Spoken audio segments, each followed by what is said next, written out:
Trump a changé d'avis sur Israël, ou plus important encore, sur ses propres politiques. Pourquoi a-t-il interdit à Israël de voir les détails du protocole d'accord qui doit soi-disant être signé lors d'une cérémonie vendredi en Suisse? Écoutons comment la vice-présidente J.D. Vance a expliqué cela.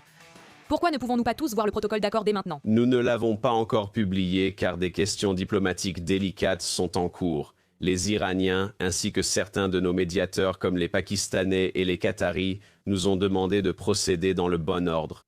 Franchement, je ne comprends pas tout à fait, mais il y a des sensibilités qui existent dans le monde arabe et musulman auxquelles nous essayons de répondre. Fondamentalement, est-ce que ça change vraiment quelque chose si l'accord sort mercredi plutôt que vendredi?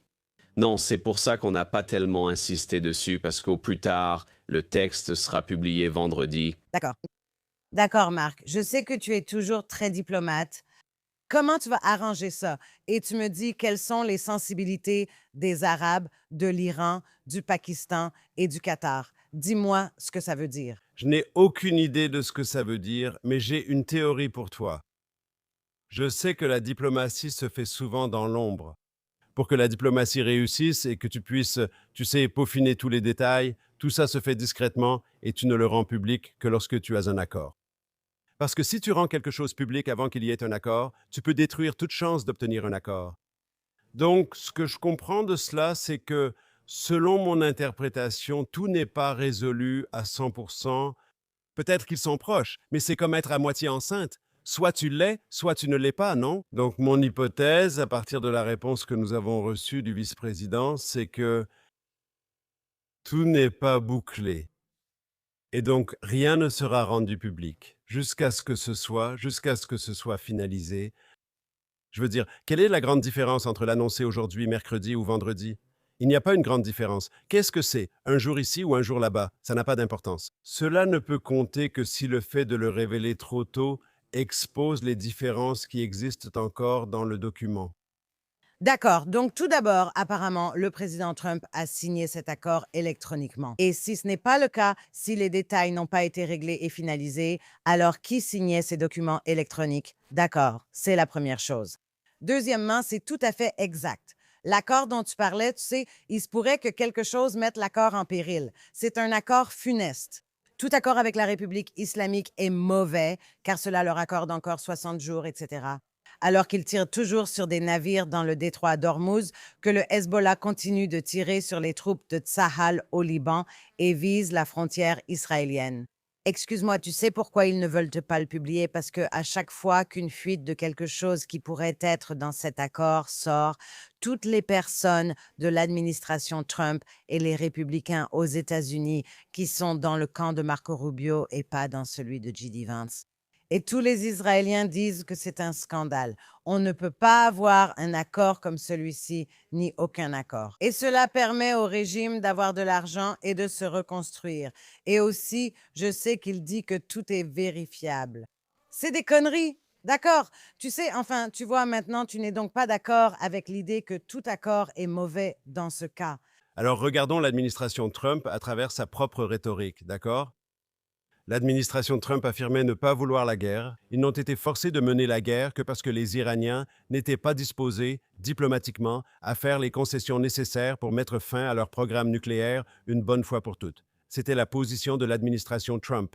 Donald Trump a souvent dit préférer une solution diplomatique, mais recourir à la force en cas de non-coopération, c'est ce qui s'est produit. Mais il ne fait aucun doute que dès le premier jour, Donald Trump a exprimé une préférence pour une issue diplomatique, mais pas, selon ses propres mots, pas un accord aussi avantageux que celui de Barack Obama pour les Iraniens, mais un arrangement mettant réellement et une bonne fois pour toutes fin à leur programme nucléaire. Je sais que vous n'acceptez pas cela, mais c'est ce que l'administration Trump a constamment affirmé ces derniers mois. Je dirais que ce qu'ils ont fait maintenant, c'est qu'ils se sont fait beaucoup de tort à eux-mêmes, de leur propre point de vue, pas du point de vue d'Israël, pas du point de vue de Ruti Blumenthal, pas du point de vue de Marc Regas, mais de leur propre point de vue, ils se sont fait beaucoup de tort. Pourquoi? À partir du moment où vous entrez maintenant dans ce processus de 60 jours, où il y a un cessez-le-feu et où les détroits sont ouverts, les Iraniens peuvent commencer à exporter leur pétrole et donc ils reçoivent de l'argent, ce qui leur faisait défaut. Autrement dit, vous avez ôté la pression économique. Et s'il doit y avoir une sorte d'allègement des sanctions ou quelque chose permettant de libérer de l'argent, vous réduisez la pression économique et militaire sur eux puisqu'un cessez-le-feu est en place, n'est-ce pas? Pourquoi pensez-vous qu'ils feront des concessions maintenant? La seule chance qu'ils fassent des concessions, c'était de maintenir la pression sur eux. Et en réduisant la pression, je pense que la chance d'obtenir réellement un bon résultat est beaucoup, beaucoup, beaucoup plus faible. Un dernier point sur ce sujet, d'accord? Trump et même Vance ont dit des choses comme ça. Ils ont dit qu'ils n'obtiendraient rien d'avance. Ils n'auront d'allègement des sanctions qu'après avoir tenu leurs engagements. En d'autres termes, ils doivent agir avant d'obtenir le moindre avantage économique et nous pouvons toujours revenir à la guerre. Les Américains vont-ils retirer leurs forces? Vont-ils garder leurs forces au Moyen-Orient prêtes à intervenir, prêtes à agir si les Iraniens commencent à manœuvrer? Donc deux choses. Si nous entrons dans ce processus de 60 jours, et il me semble que c'est presque déjà réglé, si nous entrons dans ce processus de 60 jours, premièrement, est-ce que les Américains autorisent vraiment des fonds à être versés aux Iraniens, un allègement des sanctions, le déblocage de fonds gelés, et ainsi de suite? Et est-ce que les troupes américaines vont rester là-bas, armées et prêtes à intervenir? Parce que si vous ne le faites pas, vous savez, si vous leur donnez ce qu'ils veulent sur le plan économique et que vous retirez vos forces, il n'y a aucune chance qu'il y ait un bon accord. D'accord. Alors tout d'abord, parlons d'économie. Nous savons tous que le public américain, et pas seulement lui, mais aussi l'économie mondiale, ont été gravement affectés par l'Iran, ou plutôt, encore une fois, par la République islamique. Je déteste dire l'Iran parce que le peuple iranien ne mérite pas d'être mis dans la même catégorie que ces tyrans maléfiques. D'accord. La République islamique tenait le monde en otage en s'emparant du détroit d'Ormuz.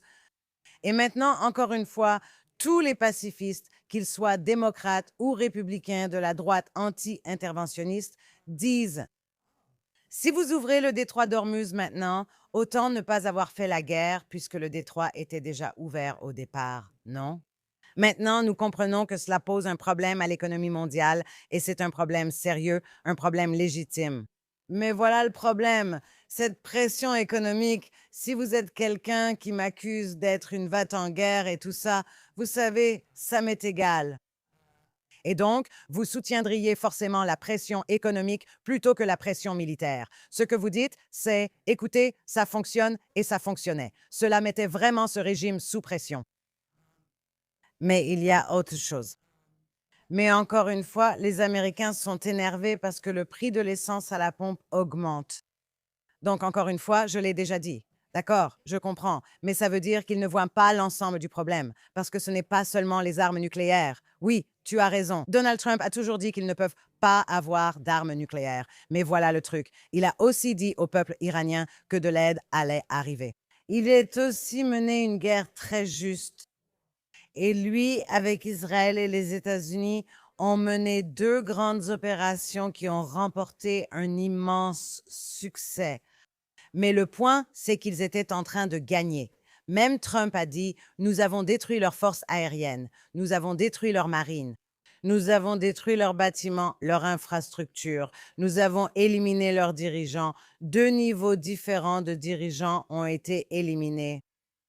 Alors, laissez-moi vous demander ceci. Quand vous êtes en train de gagner et que vous avez éliminé toutes ces personnes et que vous avez ces islamistes djihadistes qui tiennent le détroit d'Ormuz en otage, ils s'en fichent. Ils tueront tous leurs propres gens pour se maintenir au pouvoir. C'est à ce moment-là que vous capitulez. C'est à ce moment-là que vous dites: faisons un accord. Ce n'est pas de la diplomatie.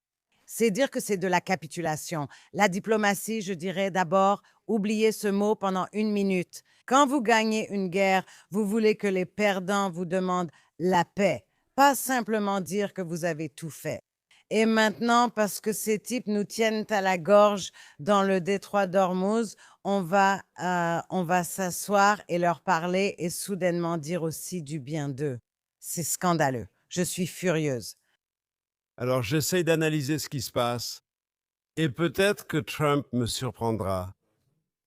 Et peut-être qu'il obtiendra un super accord. Et peut-être que les Iraniens en paient vraiment le prix. Mais pour l'instant, je ne vois pas ça. Je vois l'Amérique redonner vie à l'Iran, pas à l'Iran, au régime, tu vois.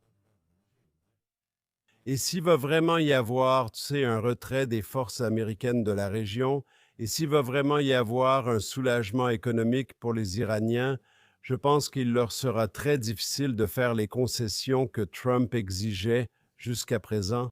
Et peut-être qu'il faudra revenir à la guerre parce que les Iraniens, je ne vois pas les Iraniens, si c'est agréable et confortable pour eux, ils ne vont pas faire de compromis. Mais je te dirai ceci. Tu dis que tu es en train de gagner, alors pourquoi arrêter? Et donc, je sais d'après les conflits militaires auxquels Israël a participé, même quand tu es en avance dans un conflit militaire, ça ne veut pas dire que tu dois forcément continuer automatiquement. Il y a ce qu'on appelle la loi des rendements décroissants. Parfois, il faut savoir s'arrêter quand on est en avance. Problème avec les guerres d'Israël et américaines, l'élargissement des objectifs fait qu'on continue sans arrêt. Quand tu es impliqué dans une action militaire, tu dois évaluer chaque jour, tu sais, où cela mène-t-il? Suis-je dans une phase de rendement décroissant? Suis-je maintenant en avance? C'est le moment de me retirer et d'utiliser mes avantages autrement. Et donc l'idée que vous devez, vous savez, aller jusqu'au bout, parfois c'est vrai et parfois ce n'est pas vrai. Je veux dire une dernière chose à propos des Iraniens. D'accord? Nous ne savons pas ce qui se passe à l'intérieur de l'Iran. D'accord? Est-il possible que le régime soit vraiment à bout de souffle? Est-il possible que pendant ce cessez-le-feu, le peuple iranien profite du calme pour se soulever contre le régime? Est-il possible qu'à cause de tout ce qui s'est passé, Donald Trump cherche maintenant à gagner du temps pour que des changements aient lieu en Iran? Une autre théorie, c'est que Donald Trump veut simplement attendre novembre pour passer les élections de mi-mandat, puis il pourra riposter, et riposter durement. D'accord, je vais répondre à l'une de ces questions. Nous savons ce qui se passe en Iran, que des exécutions d'innocents continuent. Nous le savons. Nous savons que ce que vous appelez le calme, ce n'est peut-être pas que le régime est bombardé, mais le peuple iranien est toujours terrifié, il n'est pas armé et il ne peut pas affronter le régime. Et il est vrai que le président Trump a tout à fait raison. Beaucoup de dirigeants, de membres des gardiens de la Révolution et de Bassidjis ont été éliminés. Et oui, la loi des rendements décroissants, vous avez raison. Mais dans ce cas, ce que je disais, c'est que d'accord, maintenant ce qu'il veut faire, c'est lever son blocus sur la République islamique et le détroit d'Ormuz au lieu de dire non, vous l'ouvrez tout de suite à la navigation internationale. Et sinon, on vous bombarde à nouveau. Et sinon, on vous bombarde à nouveau. Non. Et je suis d'accord concernant la loi des rendements décroissants. Mais en fait, aucun Américain n'a été tué. Il y en a eu quelques-uns au cours de la guerre, mais vraiment très peu selon n'importe quelle norme militaire. Et pour les Israéliens, c'est pareil. D'accord. Et en fait, plus d'Israéliens ont été tués.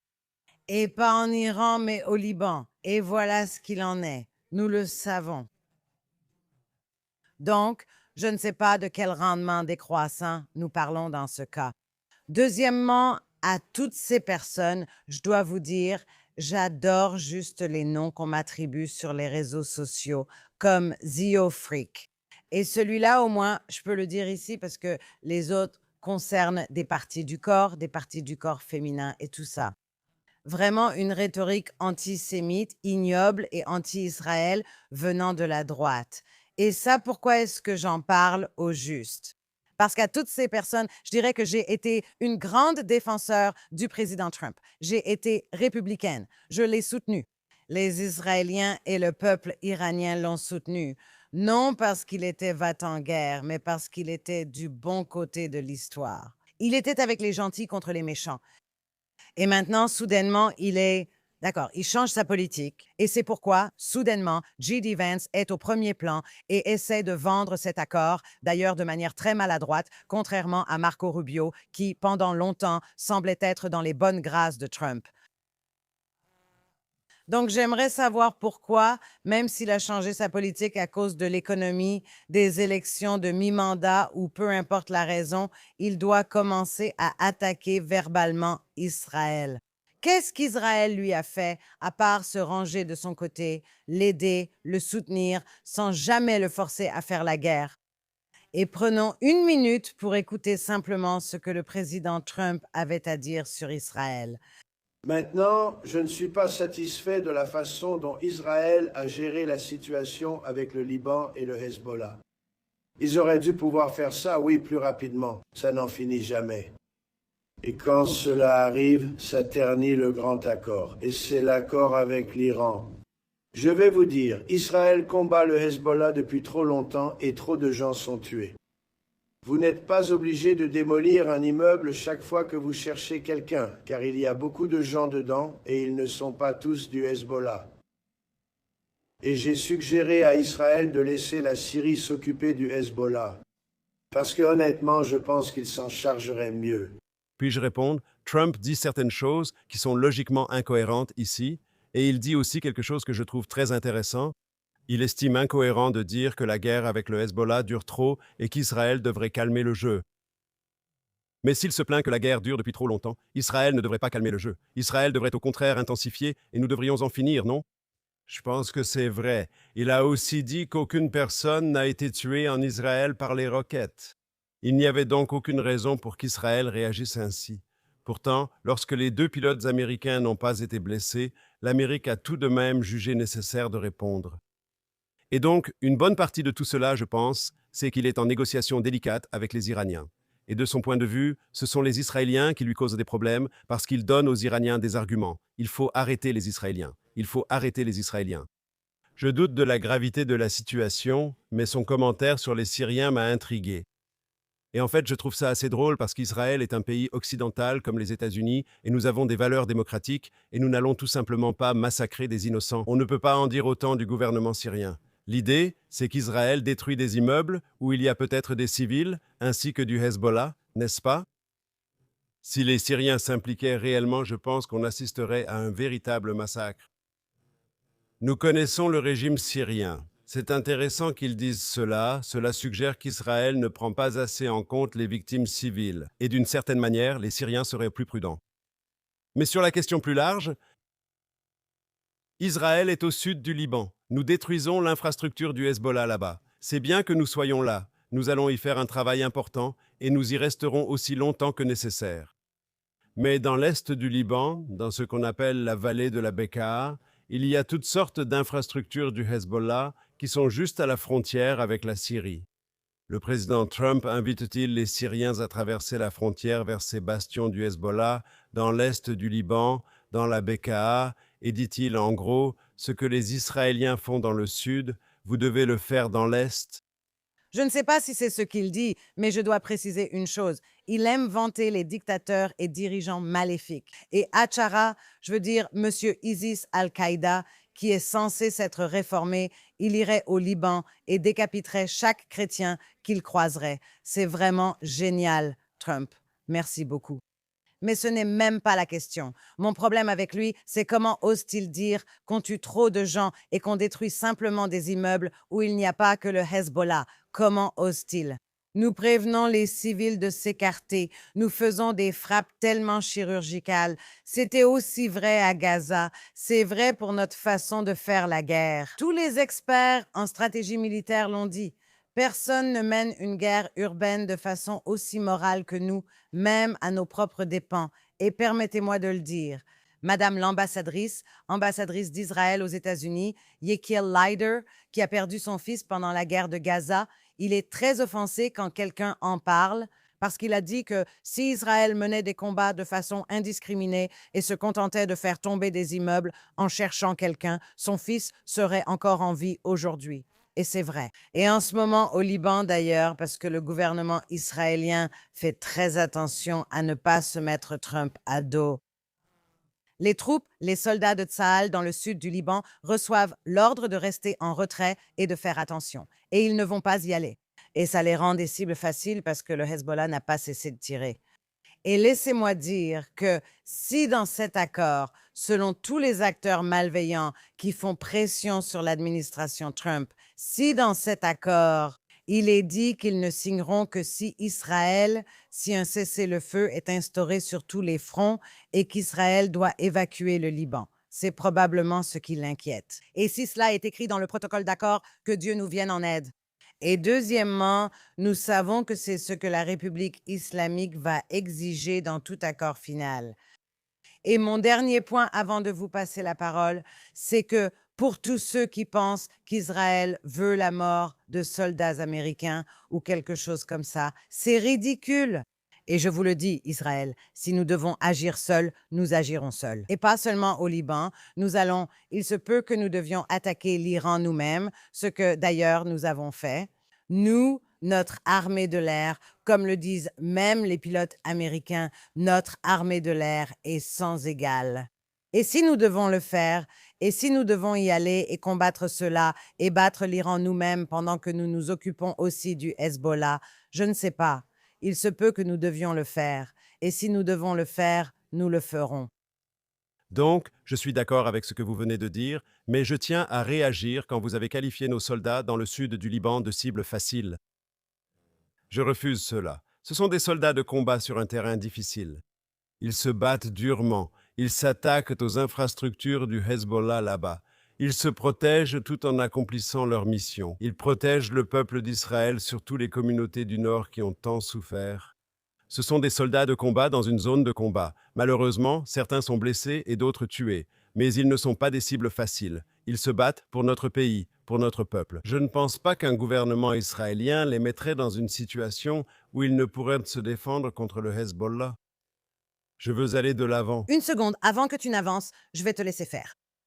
Des rapports venant des soldats indiquent que, depuis l'annonce du protocole d'accord, ces soldats ont reçu l'ordre de leur commandant de ne rien faire. N'ouvrez même pas le feu sans autorisation, c'est vrai. Vous ne pouvez pas simplement... Il y a peut-être eu des restrictions.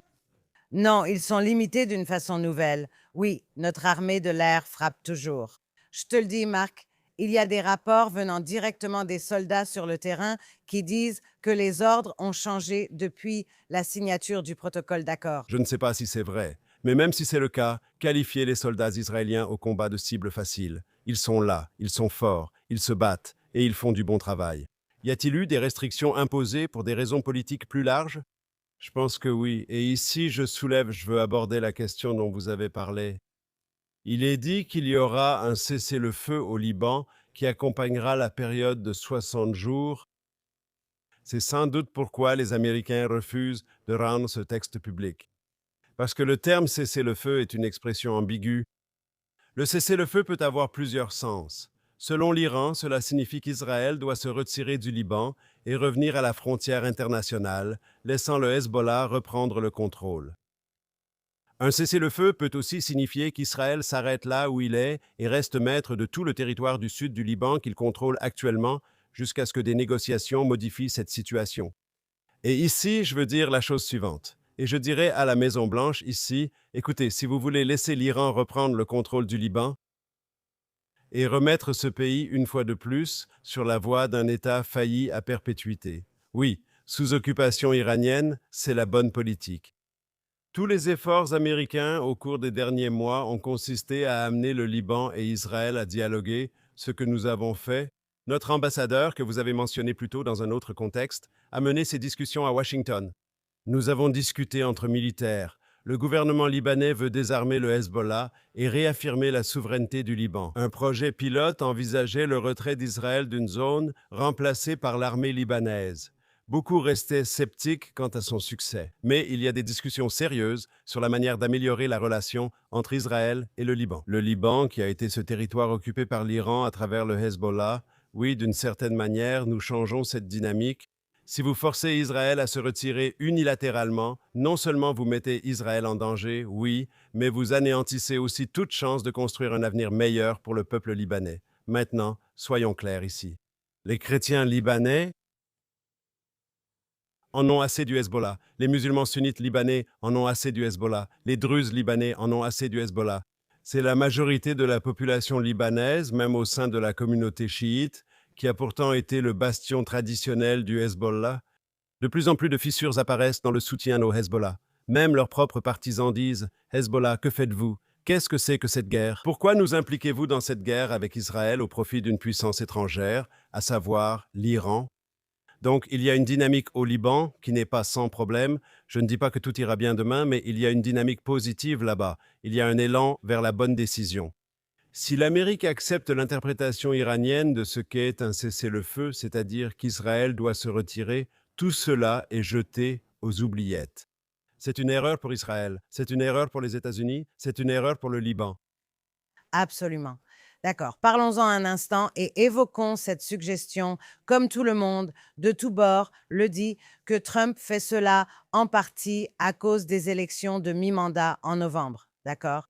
Alors, juste pour expliquer à ceux qui ne le savent pas, qui ne sont pas américains, tout le monde n'est pas américain, vous savez, que les élections de mi-mandat en novembre, Trump ne se présente pas à ces élections de mi-mandat.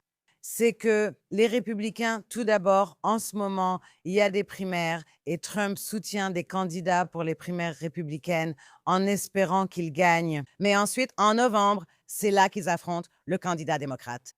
Maintenant, si les républicains perdent la Chambre et le Sénat lors des élections de mi-mandat, alors cela signifie deux choses. La première, ce sont des procédures de destitution contre Trump. C'est pourquoi il est très crucial pour lui de ne pas perdre les deux chambres, n'est-ce pas?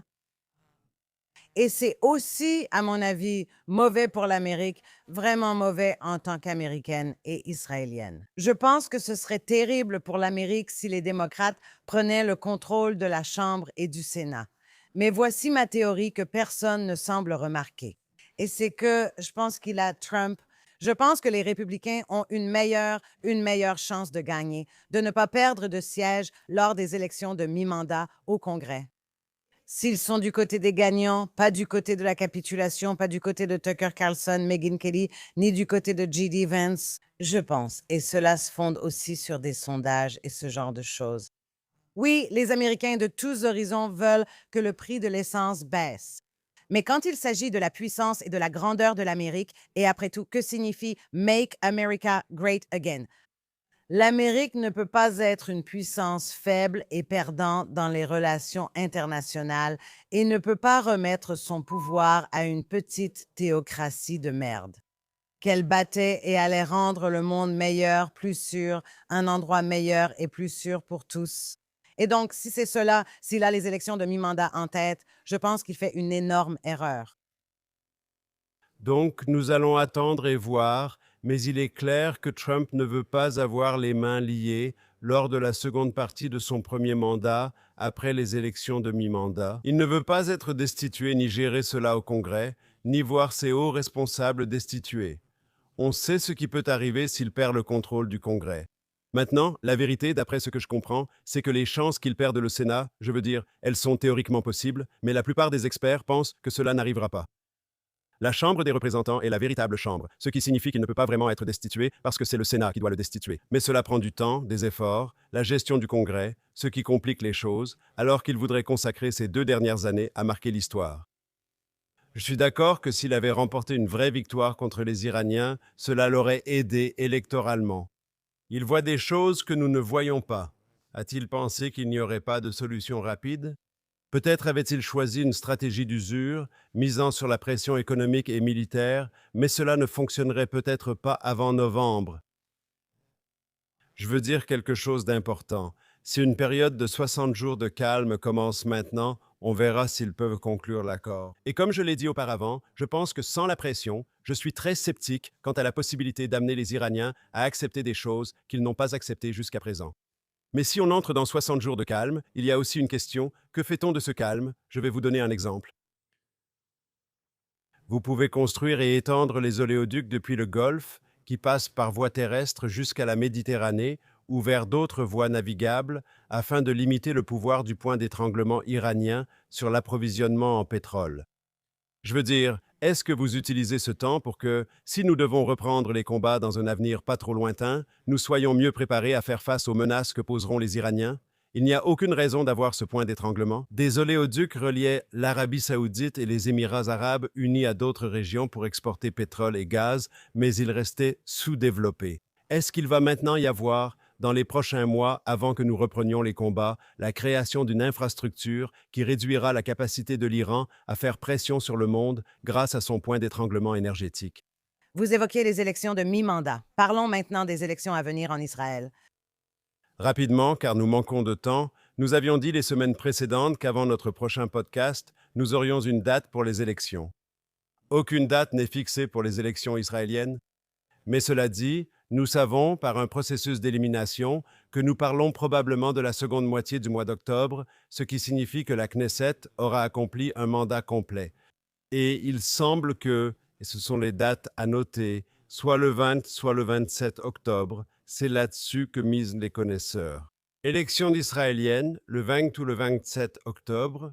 En d'autres termes, juste quelques jours avant les élections de mi-mandat aux États-Unis. Non, peut-être, je me demande. C'est en fait très intéressant. D'accord, eh bien sur cette note déprimante, ou peut-être que tu n'es pas déprimé, mais moi je suis très en colère et déprimée à ce sujet. Nous nous retrouverons la semaine prochaine. J'ai hâte d'y être. Et j'aimerais dire une dernière phrase avec un peu de sagesse façon reggae maison. Ce n'est jamais aussi bien que ça en a l'air, mais ce n'est jamais aussi mauvais non plus. Eh bien, je ne suis pas d'accord avec ça d'ailleurs. Mais au fait, notre prochain podcast sera diffusé depuis le sommet JNS, qui aura lieu ce week-end et se poursuivra la semaine suivante. À bientôt.